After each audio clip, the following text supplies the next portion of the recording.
Bila dia sebut itu, Datuk Seri Shafie Afdal telah menegur dia dan mengata, Tun, kita dah janji 6 bulan, kita jangan ubah-ubah. Ya, kita stick to 6 bulan.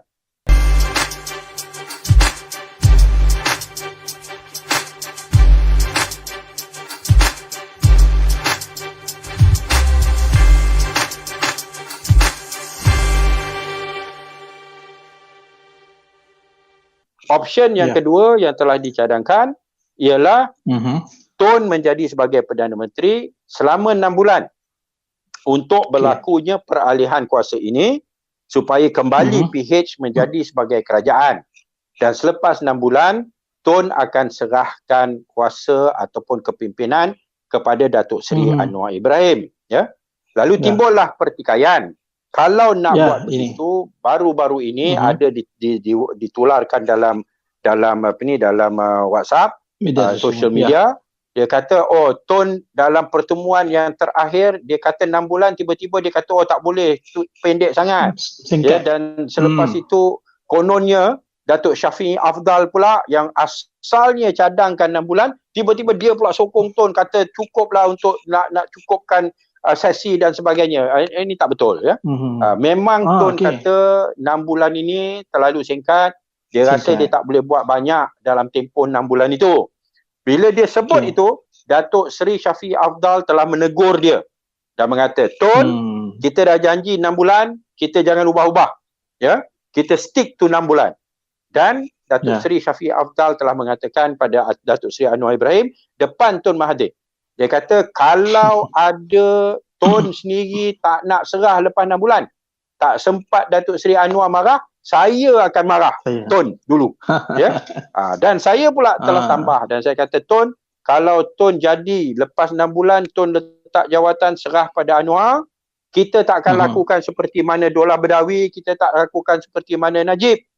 Kita akan terus memberikan peranan kepada Tun sebagai Perdana Menteri ataupun sebagai menteri-mentor yang tetap pandangan akan dirujuk dan tetap akan berpengaruh di dalam kerajaan Pakatan Harapan itu. Ya. Pasal kita kena faham, ya.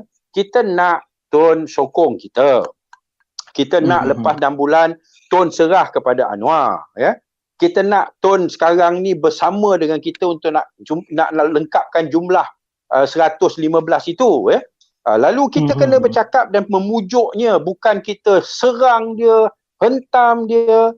Kita nak dia sebagai kawan, tetapi kita layan dia sebagai lawan. Ni yang tak kena. Ya. Seolah-olah kita ni tak pandai berkawan dengan orang lain. Orang lain pandangan berbeza sikit je, serang. Ya.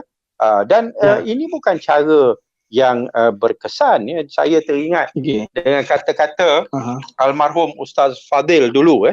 Satu ketika dulu almarhum Ustaz Fadil ada tegur UMNO. Dia kata UMNO ni dia nak kita kawan. Sikit-sikit kata nak ajak PAS kawan.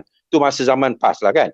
Dia kata sikit-sikit kata nak berkawan dengan PAS, nak berkawan dengan PAS. Tapi tiap-tiap kali jumpa ketuk kepala. Nak kawan macam mana? Ya?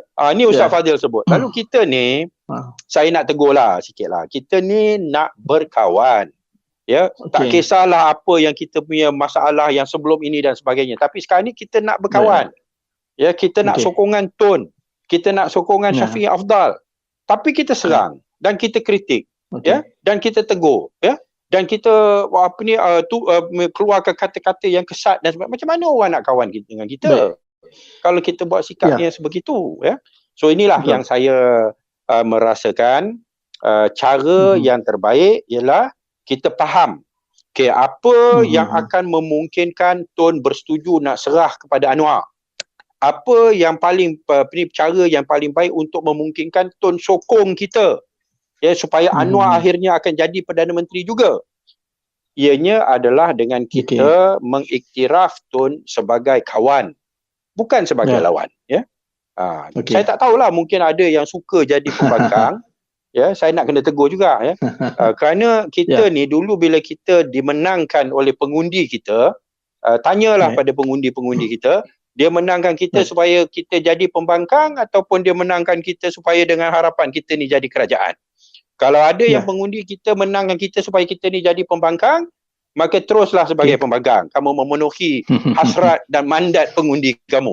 Ya, tetapi bagi saya lah, yang saya faham, mereka semua undi kita, yang mana daripada Australia balik, yang mana beratur berjam untuk mengundi. Harapan mereka ialah kita dimenangkan supaya kita menjadi kerajaan, bukan kita gila jawatan. Ya, soal kita jawatan dan sebagainya itu tak penting. Tapi kita nak kerajaan itu di bawah Pakatan Harapan, kerana kerajaan PN sekarang ini, Perikatan Nasional hari ini memang melakukan kerosakan dan perlu kita jatuhkan. Saya rasa semua setuju.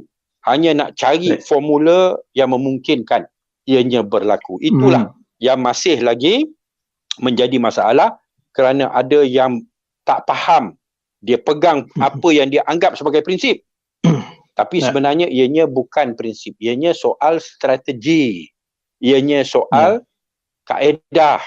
Ya, macam mana kita nak capai matlamat dan prinsip yang kita inginkan itu.